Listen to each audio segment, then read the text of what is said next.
Hey there, I am so glad that you are here again. This is part 3 of 4 of my Boundary Basics series. If you have missed part 1 and 2, just reach out to me. I'm happy to send you the YouTube playlist so you can just go through all of them on your own and take your time. But boundaries is such an important issue. I wanted to do like this 4-part series for y'all. So part 4 will be next Wednesday at 10:30 Eastern Standard Time, exactly where you are watching right now. And for those of you that are new to my channel, I'm Jen Hines. I am a certified life coach, and I love helping high-performing, heart-led women who are tired of living on the edge of burnout and want to feel calm, confident, and back in control again, and on their priority list again.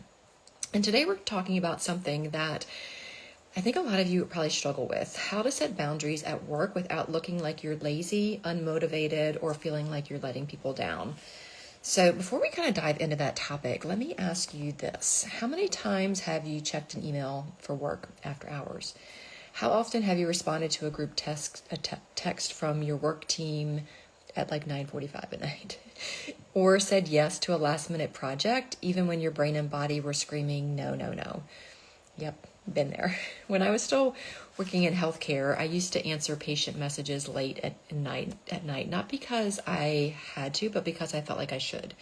I thought if I don't stay on top of everything, I'm going to fall behind, or worse, they'll think I don't care.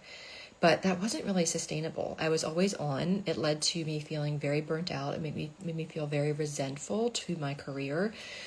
And I started making mistakes. I was exhausted. My documentation started to kind of slide. I was exhausted. I was short-tempered with, not only my coworkers, but also my family, which wasn't fair to them, right? So they were kind of getting what was left from me, not what was best for them. I was mentally checked out with my family by the time I got home. And this was really kind of a wake-up call, because I realized something like constant access doesn't equal commitment. I want to say that again for those of you out there that may feel that way.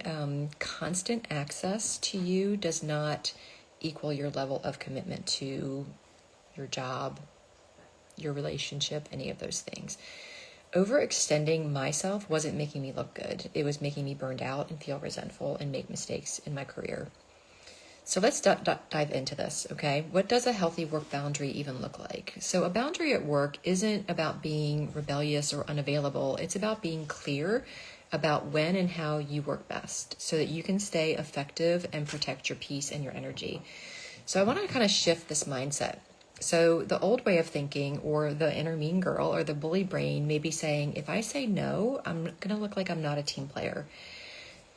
But the flip side of that, the more empowering thought is, if I say yes to everything, I'll eventually drop the ball, and that hurts everyone. Okay? So here are 3 work boundaries that you can start trying this week. I know that words are hard, right? Especially my people pleasers that are out there that want to say yes all the time and feel guilty when they say no. So I want to give you some words to use, and just take one of these and you start using it this week, and then let me know how it goes. So number 1 is how to protect your off hours, right? So we should all have business hours, even us entrepreneurs. You should have set work hours, right?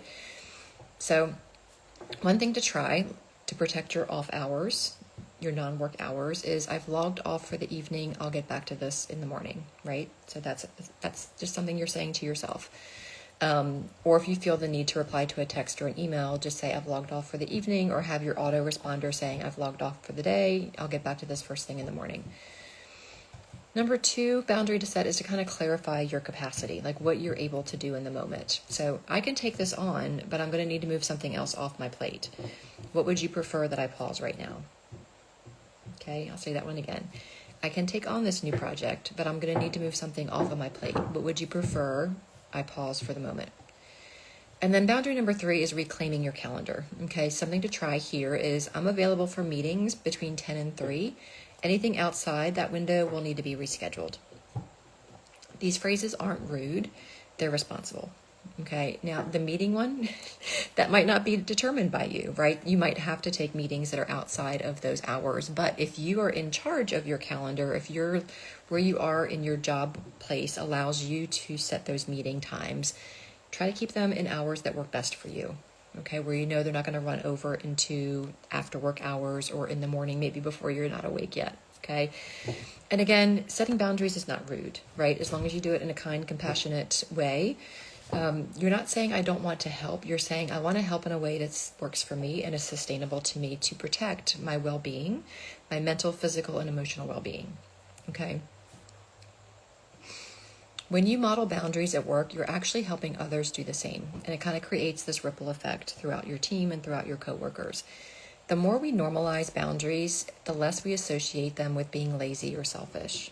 Right? You deserve to feel your best, right? You deserve to feel healthy in relationships. You deserve to have normal work-life balance, right? Or work-life boundaries. So as I kind of wrap up, if setting boundaries at work feels intimidating, or if your job has you in full burnout mode, I want to help. That's what I do as a certified life coach.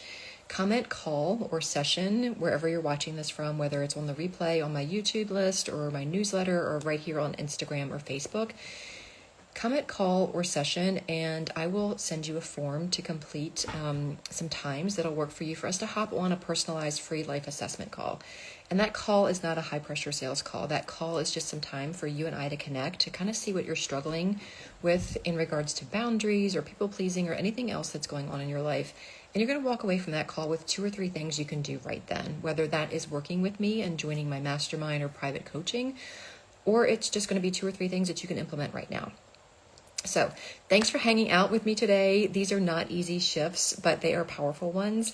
And again, go back and watch this video again and kind of jot down some of the words that I used and try and use those this week coming up between now and the next call, and really let me know like how it goes, or if you felt guilt or or maybe you need another boundary. Maybe another the 3 that I offered relate to you and what you need for work. So reach out to me and I'll happy to give you some words to use. So again, thanks for being here. Join me next week for the final part of the series. That's going to be what to say when family pushes your boundaries. And that one's going to be pretty juicy. So again, that will be next Wednesday at 10:30 Eastern Standard Time right here on my Instagram and on my private Facebook group. So until then, see you and protect your peace. Set your boundaries.